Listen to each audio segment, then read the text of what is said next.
Hey, hey, hey, Savvy Squad. Welcome to another episode of the Dr. Seb Talks Money YouTube and podcast, where we empower women to manage money confidently.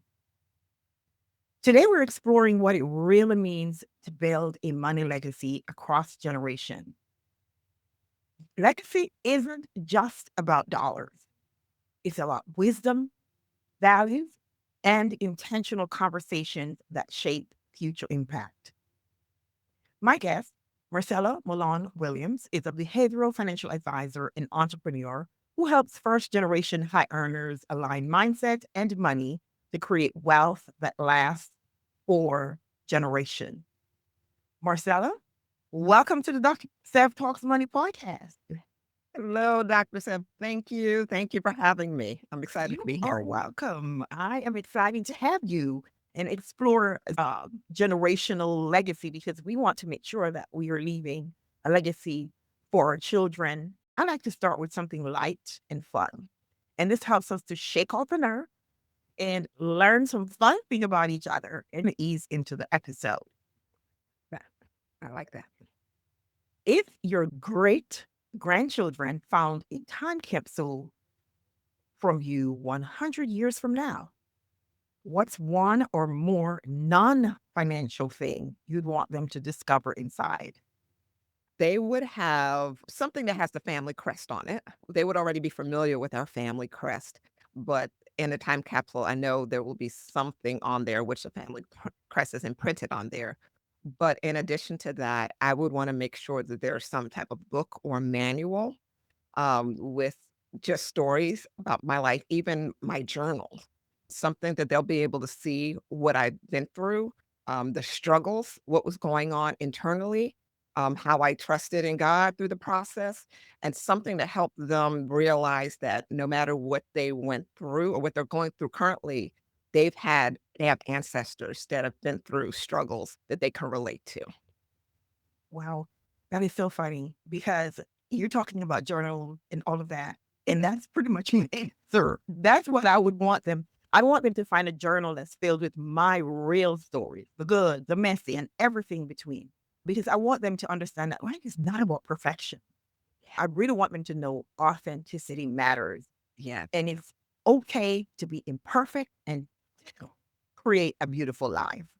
With that journal, I'd also leave a letter that's directly addressed to them, reminding them to lead with compassion for others and for themselves. And also, I want them to know that judgment doesn't change people, but grace, kindness, authenticity, understanding, those are the things that change people. And I want them, actually encourage them to carry that forward. So that's what I would want to leave for my generation to come.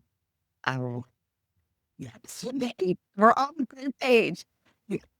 Yes, because it's so important, right? It's so important for them to understand they're not alone Yeah. in what they're going through. Others have experienced it. And even though that coming back from it may be different, the journey may be different, they can come back from it. Yeah. And so that's one of the reasons why I would want those kinds of messages for to be for my generation. I think that if I could just add to it quickly, because I think Mhm. it's so important and the fact that we're both on the same page with that. I often refer to myself as a journey girl. That's the sweet spot. I love the journey. The destination Mhm. is great, but it's just Mhm. the icing on the cake. There's so Yeah. much growth and learning Yes. Yes. that's taught through the journey itself. So it's the reason why I love biographies and documentaries and these things. Mhm. Because when I go through everything I'm going through, including the Bible, I look back at stories, what other people have Mhm. gone through, and I can think Yes. that, oh, I would say when I'm going through a hard time, I'm in good company. Yes. People I've admired or people, they went through this, they got out of this. Oh, this is just the thing I need to for growth. Yeah. That's a huge part, I think, probably for both of us, as far as why that leaving that journal is so important. Yeah. It's the diamond in the journey. It's the crushing, right? Yeah, that create that diamond. It's a sand pebble that creates that pearl. So yes, journey Mm, is so very important. so good. So tell our audience a little bit about who you are and the work that you do before we get into all the deep stuff. Yes, yes, yes. So I always make it clear because it's important for people to understand. I teach about identity in all of that because when we're talking about money, so many of us lose our identity in money. And so I think it's important to lay that foundation. So when I'm introducing myself, because we wear so many hats and we carry so many labels, but who I am is God's highest form of creation. And I see that for all humans. We are his highest form of creation, and that comes with a responsibility. And so Mhm. that's who I am. The labels that I carry with that are as behavioral financial advisor and the co-founder of Legacy Builder Group, which is a holistic investment and coaching firm that I founded with my brother. So it's a family-owned company where we, work with individuals in all the areas, specifically money coaching, and it involves legacy planning, the full aspects of a legacy planning. So, with that, there's another part of what I do, because I love to stretch people, both mentally and physically. I'm actually a certified flexibility coach, and I teach a practice called the science of stretching. And that's a physical stretching thing, but that's a process I went through that totally transformed my mindset and made it possible for me to be the type of behavioral financial advisor that I am today. So really, stretching individuals mentally is what I love. I love get growth. That's one of my core values, and helping individuals understand that there are so many levels to us, and it's going to take a lifetime to access who we're actually called to be. And we should Yes. enjoy that process. And money is a tool for that process. It's not the goal. It is simply a tool that we can use in order to build that up. And as you develop, then the next generation, and then the next generation. And that's how we actually build sustainable, impactful, multi-generational wealth. It's not with just the money, it's not just Yeah. financial, but it's our intellectual assets, is what we want to preserve first and foremost. Yes, we are human beings. I'm choosing to say we are human beings because we're always being, we're always becoming. Oh, yes, I say the same things. Yeah, yeah. So many first generation high earners struggle with being the first Yeah. in their family to build wealth. What are some of the unique challenges that they may face, and how can they start shifting from income to legacy? Yes, there is a unique challenge with first gen high income earners, which is why, Mark and I do focus in this niche. It could range anywhere from that responsibility to take care, to give back, which is very noble and beautiful, but it could come at a price, a very unhealthy price, even physically, just the stress of it all. There are boundaries that need to be set with that. There are these expectations that come with that. There's everything from self-doubt, Swiss cheese confidence, the things in which they weren't taught. So just the lack of confidence that comes with operating with money and building wealth. So the scarcity mindset that is ingrained at such an early age. So there's a number of and there are layers that come with being a Yes. first gen that's simply not noticeable, that most people don't pay attention to. And it shows up. It shows up in our money habits. It shows up in our relationships. It Yeah. shows up in our self worth and how we treat ourselves. So it's a mindset thing. That's where it started. The money issue will always be a money issue until you address what's going on in your mind. And I have clients that I take them through various processes, but one of the things that we absolutely have to start with is tapping onto their money memories, their first memory about Yeah. money, which usually stems from childhood. Yeah. What did you see? What are the conversations you heard? What did you not hear growing up? Did you hear your parents fighting about money? Did you hear if you asked for money, you got yelled at? Money doesn't grow on trees. All of these things that you may hear, or no one talked about money.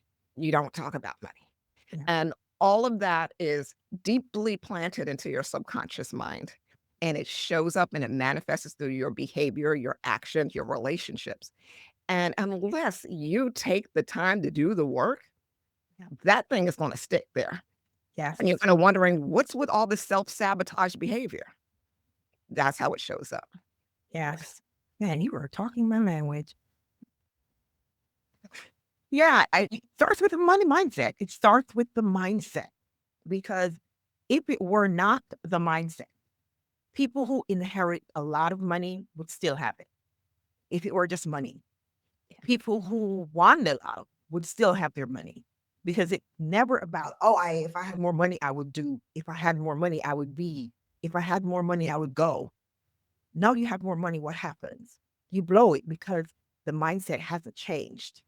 So yes, That's key. And that's why we dedicated a podcast. So we have a podcast, a Legacy Pregame Podcast, which is specifically dedicated to preparing. So that pregame, think of that sports analogy of when you think of people like, Serena Williams and these athletes, they go through a process before they mhm, hit the court, before they hit the field, before they hit the pool, whatever they do. You see them when they're headphones and they're just walking by themselves, yeah, food they eat, how they filter out the noise around them, and they prepare themselves. They see the visual. So they're doing things mentally and they're doing things physically to prepare themselves to get in the game. And that's what we want people to understand. Like you just said, we think, oh, I just need some more money and that will solve all my problems. No, no, no, no, no. Money doesn't work that way. Money amplifies the problem. yes, Not prepared for it. And that's something I wish people would understand more than they do. Money amplifies wherever you are, whatever mindset you are, whatever level of training you are at, money will amplify that. So you have to prepare. And that's what the um, Legacy Pregame podcast is about. It's about providing and equipping you with a framework to prepare your mindset and your mission before your next money move. And that mindset and mission, so the mindset, and then the mhm, mission, which is your purpose, your values, everything, why you're here, what you're actually called to do. And then the money now has a purpose. So money is a terrible master, but an excellent servant. yes, We have to understand how, and most of us are out here just allowing money to master us. yes, But when we can understand, okay, money, how do I want you to serve me? Because with mhm, any server, like you go to a restaurant, a server or a servant, they need an assignment. Like I yes, need to know how to serve you, or else they're not going to do their job very well. yes, yeah, And so money needs to know how to serve us so that it can operate at its best. And we are not taking the time to get clarity about how money can serve us because most of us don't know what we want, yeah, period. yeah, yeah. I mean, there's a study that showed that I can't remember the percentage. I think it was like 63% or something of people who said at the end of the month, I know I have no money left of my paycheck, but I don't know where it went. And that's money being the master rather than Absolutely. us controlling what our money does for us. And you mentioned the framework. Can you talk a little bit about that and how that could help families start building both financial and intellectual legacies? Yes, yes. So we developed the legacy pregame framework, and really legacy is an acronym. So we break it down. L is for legacy lens. So it starts with having clarity about what do you want your legacy to be? What does that mean? Legacy is one of those words that if you ask 10 different people, what does legacy mean? You're going to get 10 different answers. Yeah. So I define legacy as how others will experience your existence. Mhm. And that can show up powerful when you understand every room that you walk into, everywhere you show up, you are you have an opportunity for people to experience you. When you pass away and you leave money and you leave proper instructions for that money, then you have a way for people to experience you long after you're gone. And then even the intellectual assets. There's so many ways in which we people can experience our legacy as we lead it alive and as we leap after we're gone. So having a clear legacy lens is important to start. That's the place to start. And then we go to E, which is your emotional mastery. And this is the thing that, again, it's so, so important. We talk about this so much. Emotional mastery is emotional intelligence, emotional Mhm. discipline. Yeah. It's about being able to master your emotions when you're faced with very challenging circumstances around money, especially around Yeah. money. And I always bring up examples like death, marriage, and divorce. Those four scenarios, our emotions are sky high, and they're usually financial decisions that need to be made, important Yeah. financial that need to be made. If you can think of that, then you see the importance of how you have to master your emotions on those extreme circumstances, but we need to do it every single day Yeah. and whenever our emotions are in place. So that's E. G is generational goals. And it's about setting clear goals beyond your lifestyle. So thinking 100, 200 years from now, as you asked me about the time capsule, what do I want my great grandchildren to experience from my legacy? And having that, being clear on that. And then A is alignment audit. So this one's making sure that your actions are in alignment with your legacy vision. So there's no cognitive dissonance. Yeah. And that's something that we don't pay attention to, but we live most humans live in a constant state of cognitive dissonance. Totally. You know? I mean, we say we believe one thing, but our actions are different. And boy, are we seeing that a lot now. Yeah. Having a regular alignment audit, that's something that's very important to stay on top of. And then C, that's when we can now, and this is when we're equipped to have to really process our capital strategies, the financial plan. And now we're talking about money. Yeah. Now we can handle the strategies that need to be put in place to secure your wealth. Because now you're dealing with, we deal with the work first that will cause self sabotage. So Yes. you Yes. get all of that in place. So now we can move forward with important money decisions. And then the why, the last was your next move. And this takes strategic action with confidence. This is where we put it all together because there's always a next step. But it's about, okay, I made the capital strategy, that's in place. Now let's move with confidence because you did all the work to get that done. So that's our framework that we go through with our clients. Yeah, that is so powerful. And I love that you are addressing the person before you address the issue of money, because that's outside of them. If we can control or learn who we are and control the impulses that cause us to derail our future, then money is nothing, because then we learn how we can master money. But we first have to master self. And I love that your program or the framework addresses that in that order. Yes, thank you. I appreciate that. Mark and I have been doing this for over 15 years, and we didn't start this way. We did traditional financial planning, and we just realized, okay, the self-sabotage kept happening.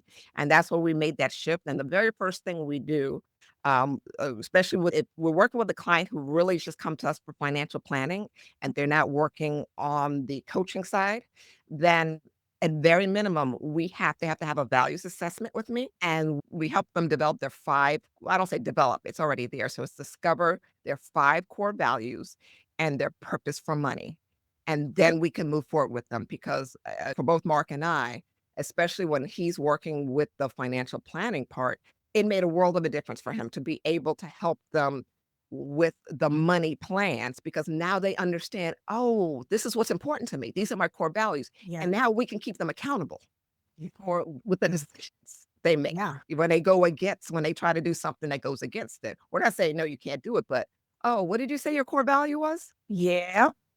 Okay. Yeah. Yeah. Let's look at the notes. I think you said you wanted to accomplish this.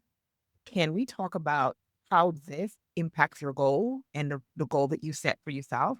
That it's not me, if you that set that goal. So let's talk about the thing that you're doing, and how is that contributing to the goal that you see you want to achieve. Exactly. Exactly. You understand. Oh, yeah. So I think a lot of times families don't want to talk about money. They don't want to talk about values. They don't want to talk about any of those things. And those are some of the risks to building for future generations. Can you talk to that a little bit? Absolutely. And that's one of the parts I love to work on in our Family Legacy Experience program. Because we have a very specific program for individuals who are very intentional about building multi generational wealth. And what people don't realize is there's a difference between generational wealth and what it takes to build generational wealth, meaning, okay, it got past one generation, and building multi generational wealth past three, four generations, because that's not the norm. And one of the key differences is family collaboration. Mhm. That is absolutely required in order to build wealth past three generations. And a part of family collaboration is the communication piece. And it's funny, we're talking to my daughter who's married, and she was talking about, communication is an essential tool for marriage. And she was talking to her husband. And I just happened to mention it says it's an essential tool for every relationship. We can't escape it. So being able to understand that, having gone through that process, and I'm working with an individual or a couple who's gone through the program.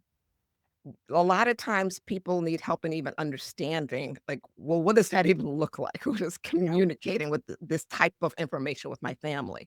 And one of the things that we take our clients through is giving them instructions to set up, whether it's quarterly, monthly, annual meetings with Yeah. your family. Even if you have to use the family reunion and designate a time from those events to come together and have the real conversations. My family, we have quarterly family meetings, and we discuss various aspects of what's there, where we are. We set up any trust, any documents, estate planning situations, property, these type of things. And we have to get comfortable with talking about money. That's where it starts. Yes. Yes. 'Cause none of this is gonna matter if you're still dealing with what we talked about earlier, the money memories. Talking about money is still taboo for you, then you're gonna struggle. This is gonna feel impossible. So we want to go from taboo to no taboo, and nothing is off the floor, nothing is off topic. And that could be best when you start with, especially if you have children, start having conversations about money with your kids, your grandchildren, so they are comfortable, so they don't grow up with that stigma. If you're from the Caribbean, we already know how challenging it can be. They don't wanna tell you where the will, they don't wanna tell you where anything It's is. none of your business. None of your Yeah. That is a very unfortunate situation. It can be very challenging. Oh my goodness, I come across that all the time. I'm very fortunate that, my parents were both from Trinidad, and I was born there as well, but because of what my brother and I do, they listen to us. And I went through the process of getting their estate planning done, the year before last. And just about a month or so when they finished, my mother was diagnosed with a brain tumor, Wow. and she had to have surgery. And unfortunately, she never woke up from that surgery. And she was in the hospital for about a month, and we eventually had to pull the plug. And that was last year. And I saw firsthand as we went through that process and we talked as a family, we made decisions as a family.